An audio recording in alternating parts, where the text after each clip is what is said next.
만약 누군가가 여러분을 보고 쓰레기라고 한다면 여러분 기분은 어떨 것 같습니까? 그리고 그들은 왜 우리를 보고 쓰레기라고 하는 것일까요? 우리 사람은 조그마한 문제가 생겼을 때 그 문제를 외면하고 해결하지 않아 그것이 훗날 큰 재앙으로 다가오는 것을 미리 막지 않기 때문입니다. 다시 말하면 별것 아니라고 생각하는 것이 훗날 엄청난 것으로 다가와 큰 손해를 보는 것입니다. 그래서 그들은 우리를 발등에 불이 떨어져도 모르는 바보라고 하여 쓰레기라고 부르는 것입니다. 오늘은 이렇게 별것 아닌 것이 훗날 엄청난 재앙으로 다가올 것을 미리 알려드리겠습니다. 여러분은 오늘의 이야기를 잘 듣고 어떻게 해야 할지 미리 생각해 두시기 바랍니다.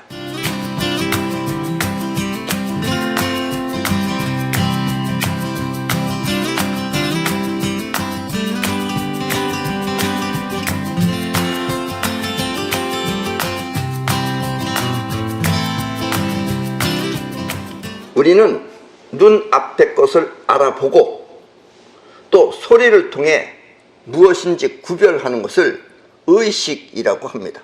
여러분들 정신이 의식이 있잖아요. 의식은 곧 보고 들어 판단하는 기능을 말합니다. 그리고 이 의식이 작용하는 기관을, 우리 머릿속에 어떤 기관이 있는데 우리 머릿속에 그 기관을 송과체라고 합니다. 의식이 작용하는 기관을 송과체라고 합니다. 송과체는 그 생긴 모양이 솔방울 같다 하여 붙여진 이름입니다. 지금 여러분들이 보시는 저 그림은 바티칸 궁전에 있는 겁니다. 바로 저것이 송과체를 상징하는 겁니다. 그 바티칸에서도 저렇게 송과체를 하느님 떠받듯이 저렇게 떠받들고 있다는 얘기예요. 이 송과체는 우리 머릿속 가운데 부분쯤에 있는데, 이 부처님 이마에 그 보석 박아놓은 거 있잖아요. 그것도 송과체를 뜻하는 거예요. 부처님 이마에 박힌 보석을 따라서 수평으로 쭉 들어가면은 이 귀 위에 만지면 아픈 부위 그 안에, 그래서 부처님 이마에서 그 보석 박힌 곳에서 쭉 들어가고 여기 이렇게 만지면 아픈 부분이 있어요. 그 안에 쑥 들어가서 만나는 부분쯤에 있는 것이 바로 송과체입니다. 이 송과체는 우리가 행복을 느낄 수 있는 세로토닌이라는 행복 호르몬과 또 수면 패턴, 또 생체 리듬, 이런 것을 조절하는 멜라토닌이라는 호르몬을 분비하는 영혼의 셈입니다. 그래서 송과체가 영혼의 셈이에요. 근대 철학의 아버지인 데카르트는, 저분이 데카르트입니다.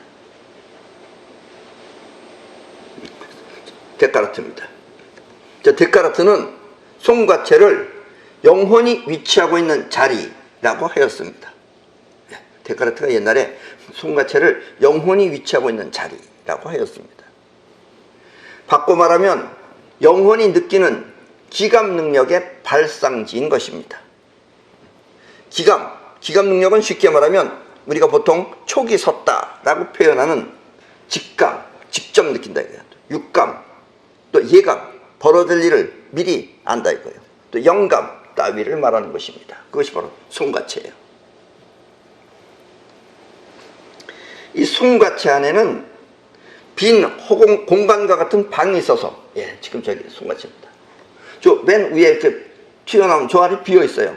저 공간과 같은 방이 있어서 이 안에 무수히 많은 작은 조그만한 육각 알맹이들이 저기서 지금 뛰고 있어요. 육각 알맹이들이 저 안에서 막 뛰고 있습니다. 그리고 이렇게 육각 알맹이들이 이렇게 뛰고 있는 그 자체가 바로 의식작용이에요. 지금 여러분들이 의식하는 게 육각 알맹이들이 뛰기 때문에 여러분들이 의식을 하고 있는 거예요. 그러다가 알맹이들이 뛰지 않고 가라앉으면, 그래서 그 알맹이들이 뛰지 않고 가라앉는다.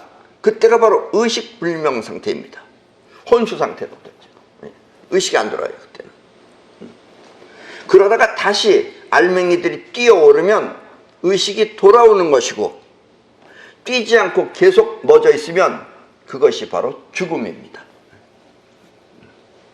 의식이 결코 없어졌다가 일단 죽은 건 아니에요. 왜냐면 가라앉아 있다가 얘네들이 언젠가 다시 뛰기 시작하면 그때는 다시 의식이 돌아오는 거고, 아주 안 돌아오면 그게 바로 죽음입니다. 우리 사람이 분별력이 분명하고, 뭐가 뭔지 이렇게 분별력이 분명하고 총명하기 위해서는 이 손과체의 활동이 활발해야 합니다. 이 뛰는 게 활발해야 돼요, 육각알맹이들이. 만약 손과체의 활동이 감소하여 육각알맹이들이 비실비실하게 뛴다면 그때 총기는 사라지고, 우리 머릿속에 총명하다 할 때 총기는 사라지고 바보처럼 멍청해지는 것입니다. 한마디로 바보가 되는 것입니다. 감각이 둔해져서, 기감이 둔해져서, 감각이 둔해져서 뭐가 뭔지 모르고 또 어떻게 해야 할지 머리가 돌아가지 않는 것입니다. 그렇게 손과체가 중요한 거예요. 여러분들의 인생은 손과체에 의해서 잘 되느냐 못 되느냐 하는 것이 판결난다는 얘기입니다. 그런데 이처럼 똑똑한 손과체를 바보로 만드는 물질이 있습니다. 예. 지금 지구인들은 거의 바보가 됐어요, 지금. 그것은 다름 아닌 불소입니다. 불소. 이 불소는 치약에서부터, 여러분들이 쓰는 이빨 닦는 치약에서부터 거의 모든 음료수, 그리고 어떤 것은 수돗물에 이르기까지 많은 것에 들어있습니다. 수돗물에도 들어있었어요. 원자폭탄이 터져도 죽지 않는다는 바퀴벌레가, 원자폭탄이 터지면 다 죽는데 바퀴벌레는 거기서도 안 죽고 살아남아서 꿈틀꿈틀거리는 게 바퀴벌레예요. 그렇게 강한 바퀴벌레가 불소가 들어있는 치약을 짜서 거기 함께 놔두면 10분도 안 돼서 죽어버리는 것은 불소가 그만큼 강력한 독극물이기 때문입니다. 예, 불소는 강한 독극물입니다. 예, 그러니까 바퀴벌레도 다 죽여버려요. 치약에 들어있는 것만으로도. 이렇게 강력한 독극물을 우리가 먹는 음료수 안에 넣는 것입니다. 지금 여러분들이 마시는 거에 거의 다 들어있어요. 모르고 먹어서 그러죠, 지금. 이 얘기를 잘 들어주시라 이런 얘기입니다. 나중에 별것 아닌 것 같은 것이 나중에 엄청난 것으로 오기 전에 잘 들어두십시오. 그렇다면 이토록 강력한 독극물을 왜 수돗물에 넣느냐고요?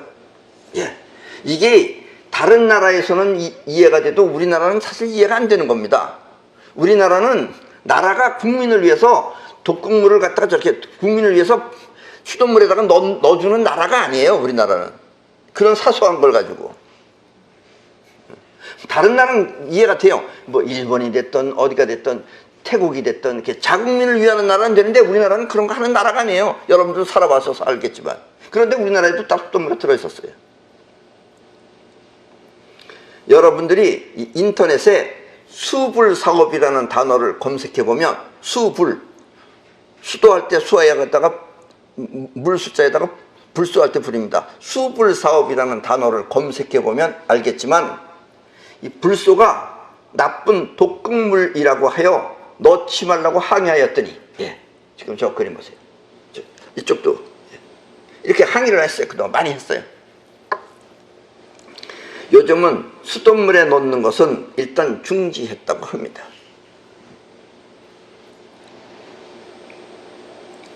그렇다면 왜 음료수에 넣느냐고요? 여러분들이 먹는 거의 음료수는 거의 다 들어있다고 생각하시면 돼요. 음료수에는 왜 집어넣느냐고요? 그것은 불소가 우리 몸에 들어오면 나쁜 균을 죽일 수 있기 때문이라는 것입니다. 예, 나쁜 균을 죽이기 위해서 불소를 먹고 있는 거다 이거예요. 이해가 잘 갑니까?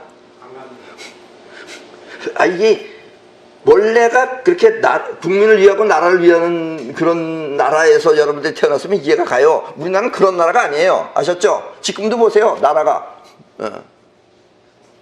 그런데 어쨌든 음료수에 넣는 이유는 그렇게 우리 몸에 나쁜 균 들어오는 걸 죽이기 위해서 불소를 넣고 있다고 합니다. 그리고 치약 안에 불소를 넣는 것은 충치 예방을 위해서 넣는다고 합니다. 근데 의사 선생님들도 많이 모르고 있어요. 불소가 그러면 그런가 보다 하고서 사용하는 거지 저게 진짜 그런가 하는 건 모르고 있습니다. 사실 솔직히 말해서 불소가 어떤 건지 잘 몰라요. 의사들도. 여러분 생각은 어떻습니까? 이 불소를 처음에 사람들에게 먹이기 시작한 것은 히틀러입니다. 예, 지금 저 사람이 히틀러입니다. 저 젊었을 때요. 이쪽 사진 아시죠? 히틀러는 당시에 이 지구를 멸망시키기 위한 무리들이 있다고 믿고 이 지구를 아주 못쓰게 만드는 그런 무리들이 있다고 믿고 그들이 그러지 못하도록 바보로 만들기 위해 불소를 먹였던 것입니다. 조금 과했죠, 그 당시에. 그러나 어쨌든 많이 죽였죠. 죽이기도 했고. 그래서 어쨌든 불소를 먹였어요. 그들한테 불소를 먹이면 저들이 바보가 돼서 대들지 못하겠지. 그래서 불소를 먹인 거예요. 그러나 그 불소를 오늘날 우리가 먹고 있는 것입니다. 히틀러는 옛날에 이 지구를 망가뜨리는 것들이 있어서 그것들을 다 없애버려야 된다. 저것들 바보로 만들어야 된다. 그래서 불소를 먹였는데 지금은 그 불소를 히틀러가 죽고 난 지금은 그 불소를 우리가 먹고 있는 것입니다. 이 불소하고 송가채는 친화력이 강해. 아주 친해요. 친화력이 강해서 불소가 우리 몸에 들어오면 송가채는 불소를 빨아들여 경화작용이 일어납니다. 경화작용이라는 건 다시 말하면 빳빳하게 굳어지는 것입니다. 예. 지금 저 그림이 경화가 된 거예요. 저게 송가채가. 저게 송가채예요. 진짜 송가채 모습입니다. 저기 지금 밑에 붉은수름만 보니 저게 경화가 된 거예요. 빳빳하게 굳어진 거예요. 그러면 저 안에서 이게 육각알맹이 제대로 뛰겠어요? 이 송가채 안에 육각알맹이들은 활동량이 적어져 그 기능이 둔화되는 것입니다. 그래서 원래 확 뛰어야 되는데 이렇게 납작하게 만들어 놓으니까 경화돼가지고 짜부러졌으니까 얘들이 뛰는 게 흐리부리하게 뛴다는 얘기예요. 만약 여러분이 지금 이 이야기를 들어도 무슨 뜻인지 이해가 잘 안 되거나 알아차리지 못한다면 그리고 또 그냥 그렇게 산다면 그게 바로 불소 때문입니다. 지금 우리나라도 사람들도 보세요. 대부분의 많은 사람들이 뭐 정은이가 뭐 때려 부신다 그러고 뭐 나라가 뭐 안에서도 뒤집어 엎은다 그래도 뭐 아무도 지금 저항 안 하잖아요. 아셨습니까? 이게 불소의 힘입니다.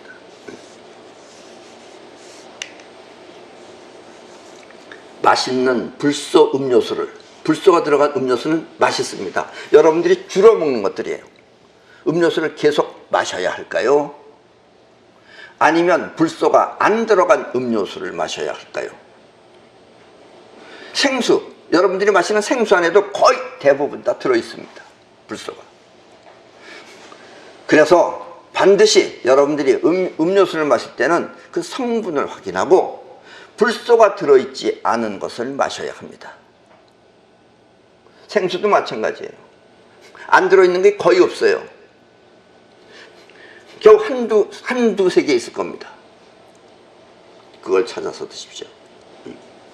안 그러면 하루하루 지날 때마다 여러분의 감각은 무감각해져 점점 바보처럼 변해가는 것입니다. 아셨습니까?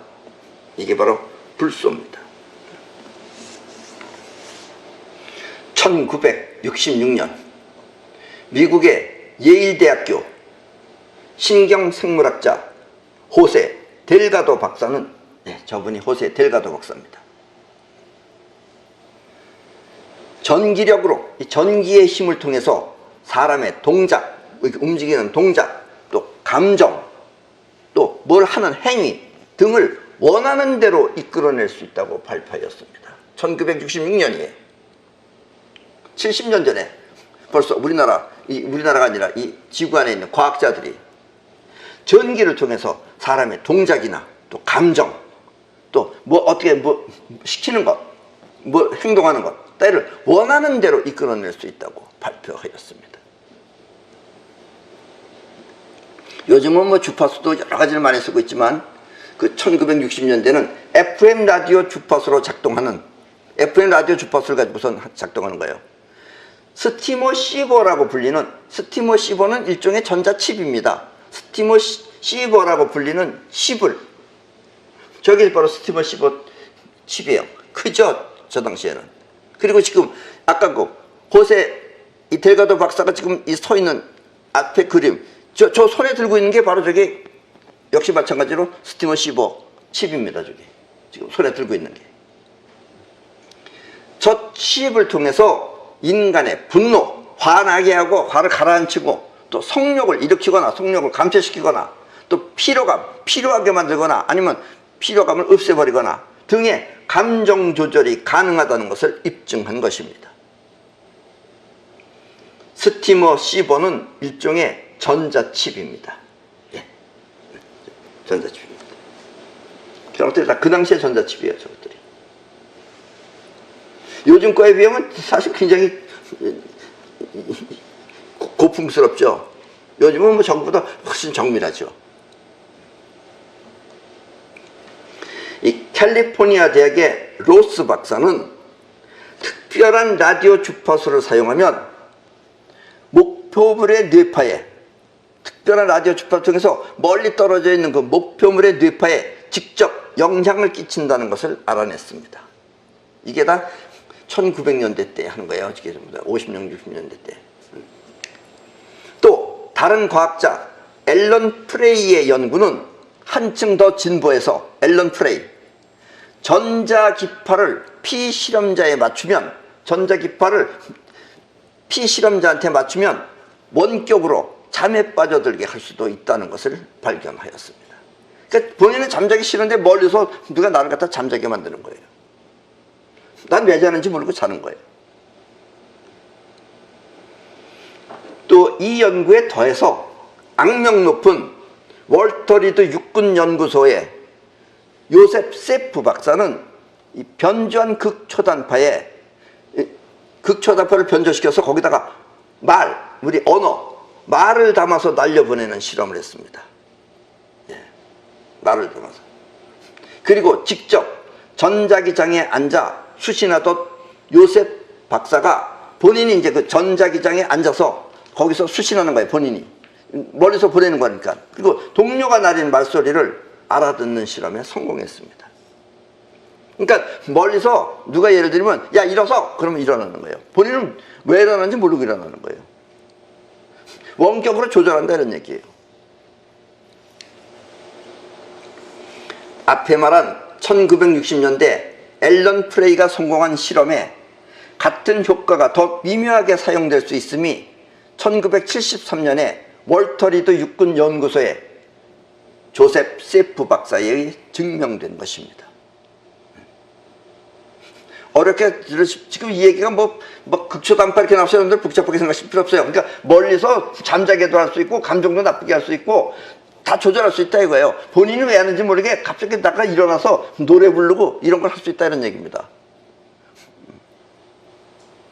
조셉 세프 박사는 자신을 피실험자로 하여 무반향 원격 격리실에서, 방향이 없는 격리실에서 펄스 극초단파로 고쳐진 소리를 자기 머리로 쏘아 자신에게 전해진 소리를 이해하는 실험을 했던 것입니다. 아무데나 쐈는데 그게 자기한테 들리는 거예요. 자기한테 들린다는 건 다른 사람한테 한다는 얘기죠. 너 거기서 뛰어내려 이러면 갑자기 옥상에서 뛰어내리는 겁니다.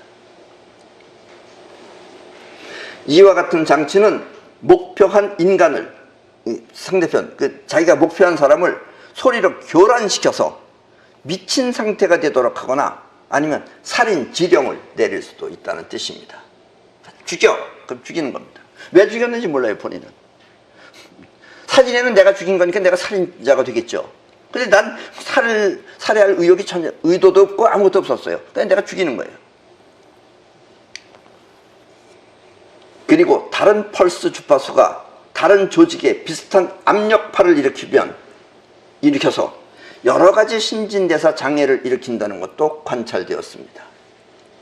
이게 무슨 얘기냐면, 쉽게 말하면 우리 몸 여기저기를 움직여 마음대로 장애를 일으킬 수 있다는 것입니다.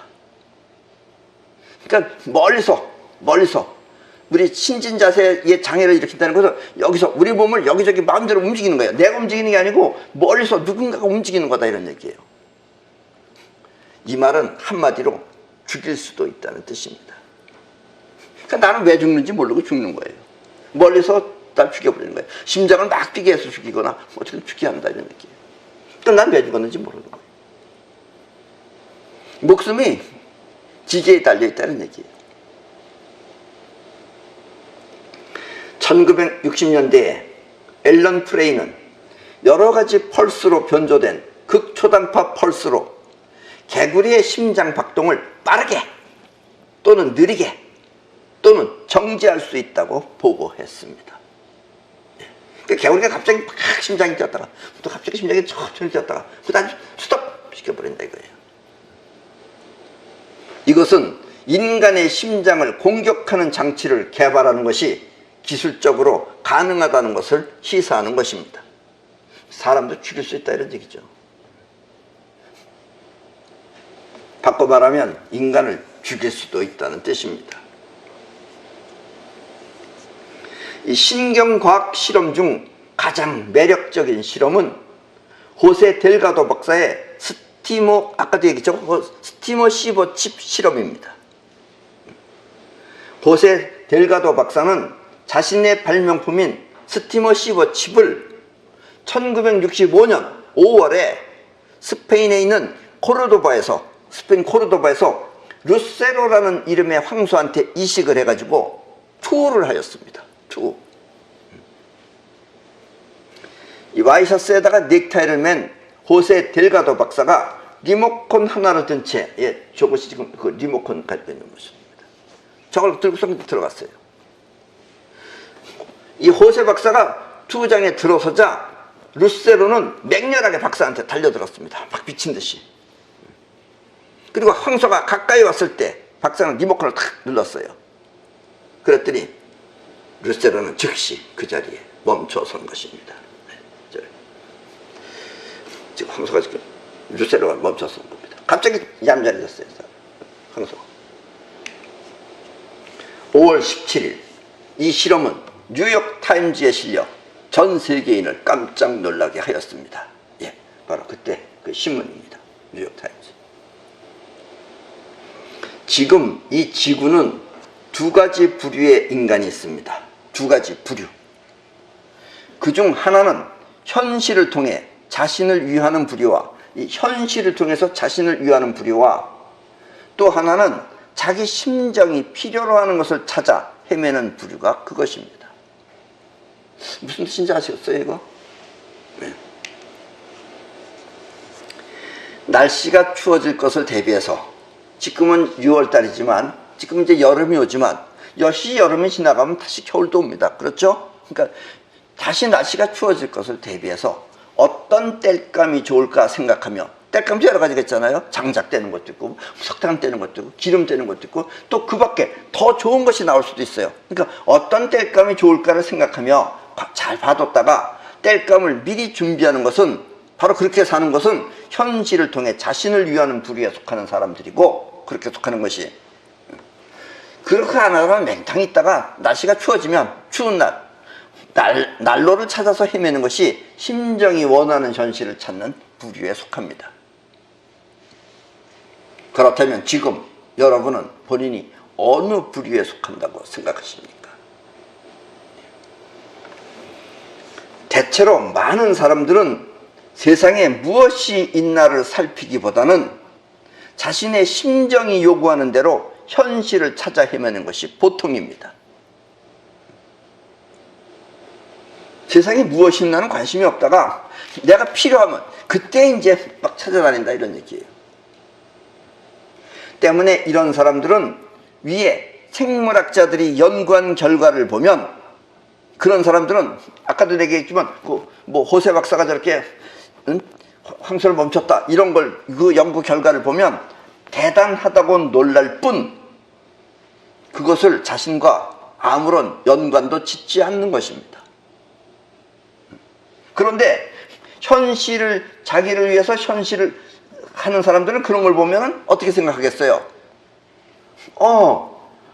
저런 연구 발표가 있었군. 그렇다면 저걸 가지고 인간도, 이렇게 생각하는 사람은 현실을 통해서 현실을 자기를 위해서 쓰는 사람이고, 그렇지 않은 보통 사람들은 대단하다고 놀라기만 할 뿐 나하고는 아무 관계없다, 이렇게 생각한다 이거예요.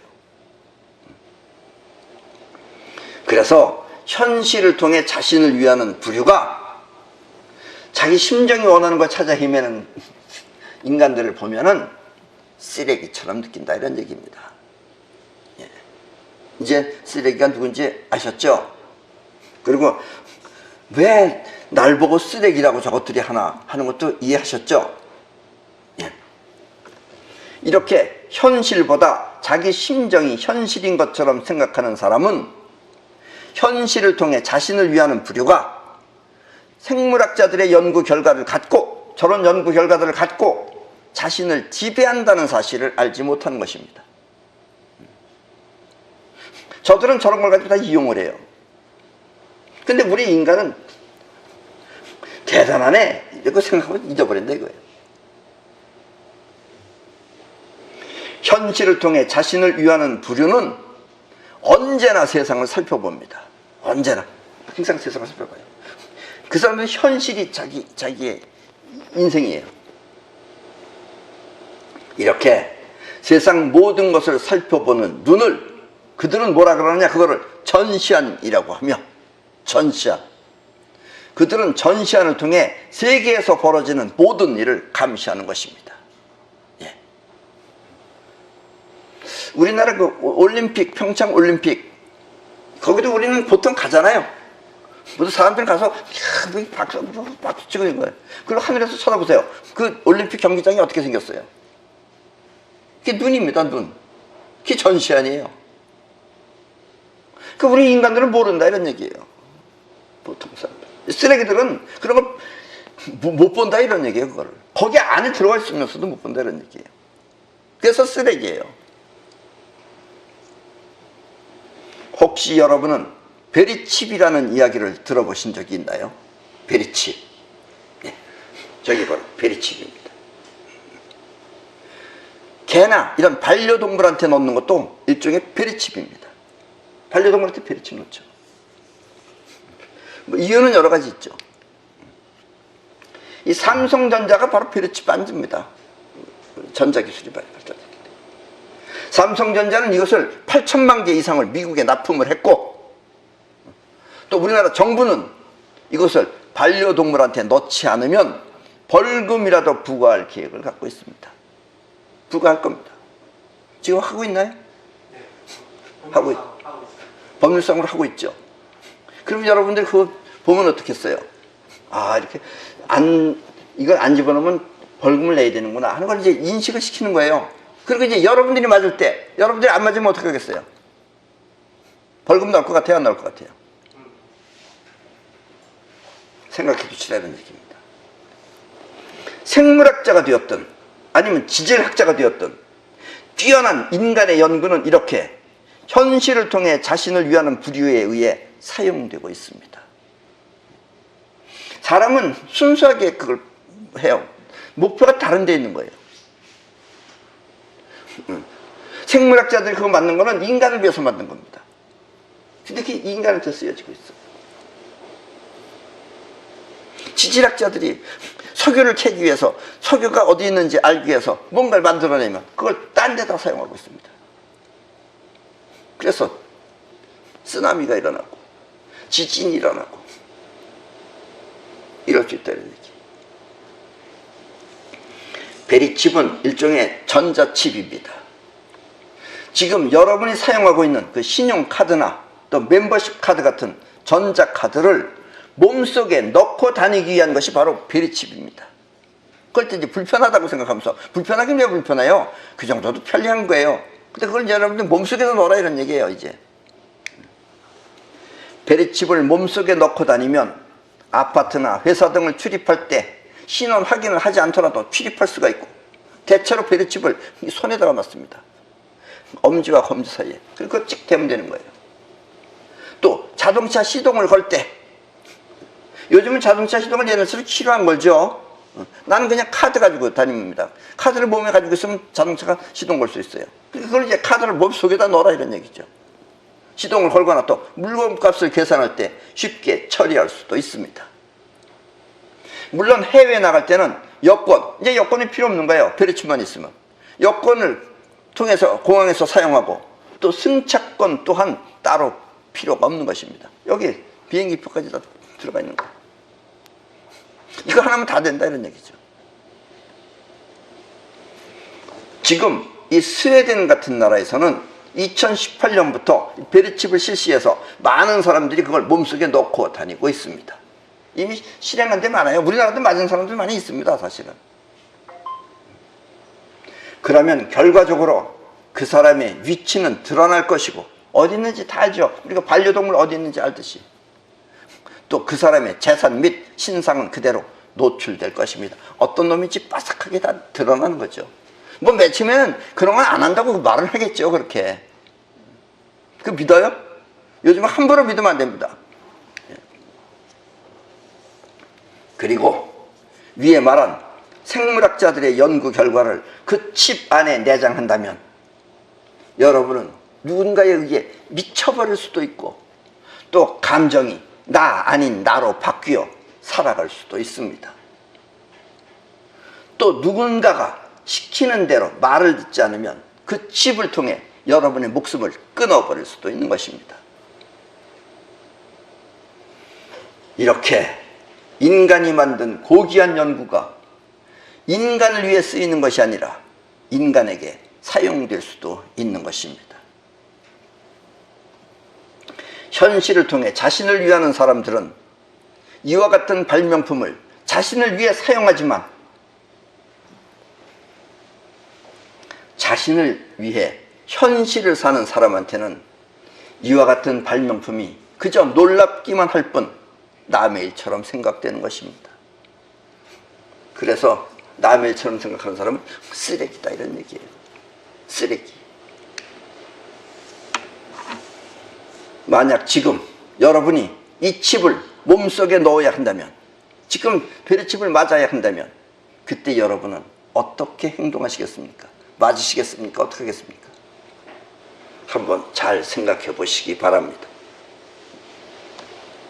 오늘은 시간 관계상 이 별것 아닌 것 같은 이 불소 이야기와 전자칩에 관해 말씀드렸습니다. 앞으로 아마 몇 차례 더 새로운 것들을 또 여러분들한테 얘기할 때가 또 있을 것입니다.